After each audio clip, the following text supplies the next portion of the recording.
Welcome back to another video. I hope everyone is surviving winter thus far.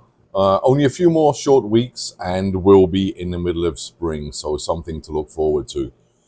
But this is a continuation of a discussion I've had on a few videos talking about the slow creep towards the imposition of digital ID in Canada. And my friends, I have to tell you that it has happened. It is definitely happening, if not already happened or accepted by the government as an inevitability, despite the frequent protestations of Carney that there'll be no such thing as a digital ID in Canada. Now, we just got through the hectic Christmas New Year season, and we have been extremely distracted by the news. The ongoing war in Ukraine, the migrant crisis, a cost of living crisis, the ongoing saga with Trump that Mark Carney wants to keep in the spotlight because it distracts us from the failings of his government. But we've been busy looking elsewhere. The perfect time, absolute perfect time for the government of Canada under Mark Carney to slip something in under the radar, which is exactly what they did. A few short weeks ago, the government of Canada launched what is called the GC Wallet. Now, you might not have heard of the GC Wallet. It is still in supposed beta testing, but it's an app that has been released to the Google Play Store, so it's downloadable now. And right now, where it stands, it's an application that can be used when dealing with government bureaucracy to prove certain credentials, such as visas, pilot licenses, that type of thing. So right now, the scope is fairly limited. But the idea is that they will soon incorporate 60 government portals that we will frequently use. 60 government portals will be brought under the umbrella of the GC Wallet. So if you need to deal with the CRE, the taxman, if you need to deal with the pension office, everything will be done and centralized underneath the framework of this new GC Wallet. So all of your life, all of your interactions with the government housed in one application. So when you're dealing with a bureaucrat, all they need to ask, what is your wallet? Everything about you in terms of your relationship with the government, only thus far, the government will be housed within this one application, GC Wallet. So according to the government of Canada, GC Wallet Beta is a privacy-respecting mobile application designed to help you store, manage, and present your digital credentials securely. Digital credentials are electronic versions of traditional physical credentials, enabling you to digitally prove things about yourself online and in person through a digital wallet. While GC Wallet Beta is available in this app store, the Google Play Store, it only currently supports specific digital credentials as part of a limited Government of Canada trial phase. GC Wallet Beta is intended solely for use by approved participants. It is not yet meant for public use, but they have floated it. It's out there. It's in a public domain. It's available for download. So there's nothing stopping you from actually downloading it and start to use this app. It is designed to be the foundational component of a forthcoming digital credential ecosystem, and is expected to expand beyond its initial documents to include a broader range of official federal credentials. Now, tie this into a statement within Canada Digital Services Tactical Plan. Now, Canada Digital Services is the agency who have built the GC Wallet.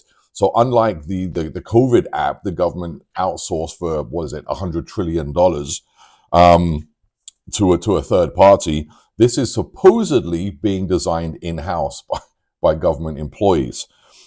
So, working for Canada Digital Services, which is part of Employment and Social Development Canada.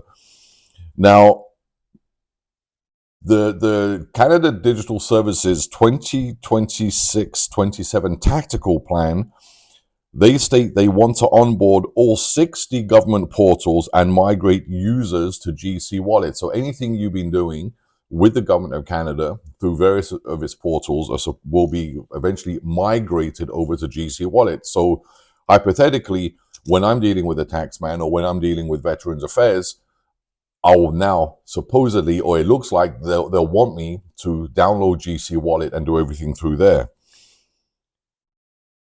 The idea beyond 2026-27 is to refine and scale up the GC issue and verify program and the GC wallet through onboarding and supporting additional GC partners. They haven't specified what these additional partners are.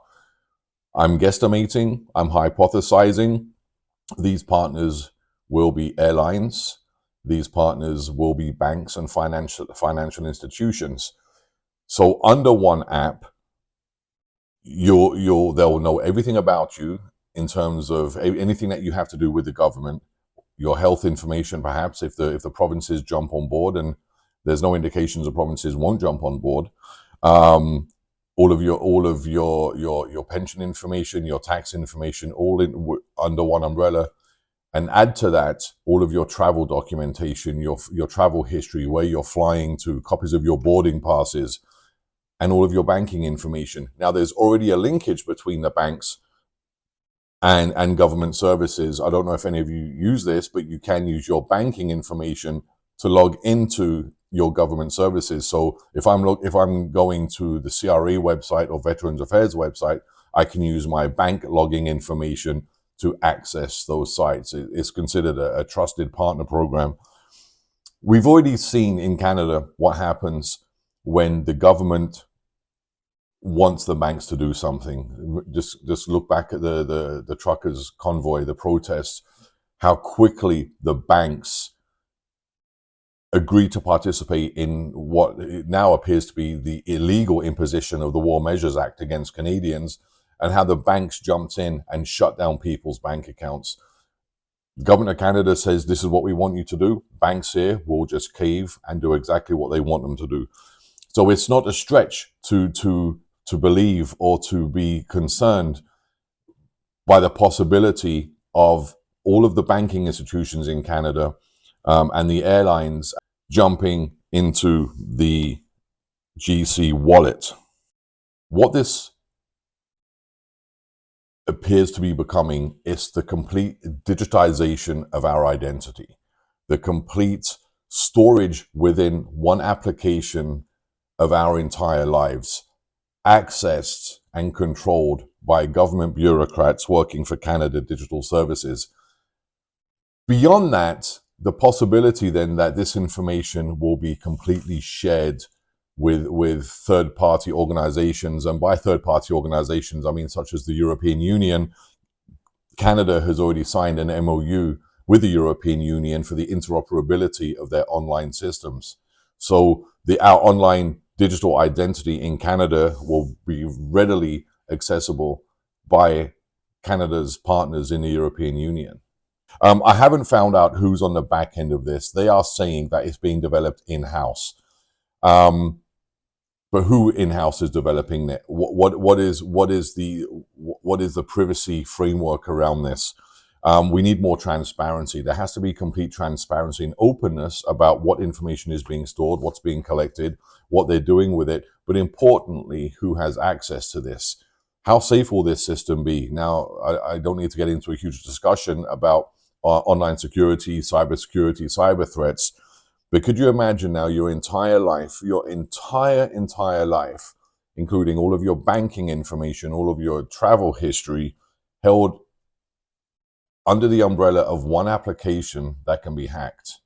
Now, right now, everything is nothing. There isn't that degree of centralization yet. So everything is, we can keep things separate, but when everything is brought under one umbrella, how safe will this system be? So let me know what you think. The app has been designed, or it's in beta testing. It's available for download. They're stating quite clearly in the tactical plan that they want this to be a completely scalable system. They want this system to grow to include all of the 60 portals, the government portals that people are using, and eventually to onboard additional GC partners. We can only guess who those GC partners will be. But it's here. It's despite Mark Carney and despite others saying that there's not going to be a digital ID. This is a digital ID system by another name. This is exactly what I think we need to be on the lookout for, what we need to be concerned about. And I think ultimately we have to decide how much control this will give them, how much control this will give the government of Canada, the digital services, Canada Digital Services, how much power will it give them? And how much, what is the risk of them having this much power and this much control? One simple switch, one simple flip, half of these videos I'm putting out, will these be enough for them to turn off my app? Then I can no longer bank, I can no longer travel, I can no longer access government services. One simple flip of the switch. Is this the genesis of our social credit system? Let's first bring everything together and make it easy to basically eradicate somebody, to figuratively unalive somebody. This is what this can do. Too much power in the hands of unidentified bureaucrats. Let me know if you think I'm being paranoid. Am I reading too much into this? This is everything that I think people that are concerned or have voiced concerns over for years, this is it coming together. This is everything coming together. This goes beyond 1984. And I think 1984, a lot of school boards in Canada now have taken out of the libraries. I wonder why. Let me know what you think, guys. Should we be concerned? Will you download the app? Do you think there's even a benefit to this? Is this something that you would use? Is it something that you think will make our lives easier? Now, I mentioned it before several times. The hairs on my back start to stand up and the little spidey senses go off when the government says this is something designed to make our lives easier. That's what they're saying. Do you think it will make our lives easier? Let me know in the comments below. Let me know your thoughts. If you haven't already, I would truly appreciate you subscribing to the channel. I'm really enjoying the feedback and the comments people are leaving.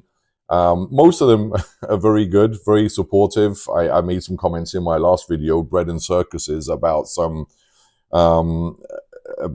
clearly Mark Carney supporters voicing their opinions or their dislike of my content. They're free to watch or not watch, but they watched enough to become quite attacking. But 99.9% of everybody watching this leaves fantastic comments, so I do thank you for those, and I try to get back to them as quickly as possible. The channel's grown a little bit, and with that, there's a lot more comments, so it takes me just a little bit more time to get back to everybody. But thank you, and again, if you haven't already, I would be honored if you could hit the subscribe button so that you can stay up to date on new videos. But let me know what you think. I think this is it now. This is the first salvo in the imposition of the first very explicit salvo of the imposition of digital ID in Canada. The framework's being set up with others around the world, the European Union. Everything is being centralized. It's coming together. Their plan is coming together.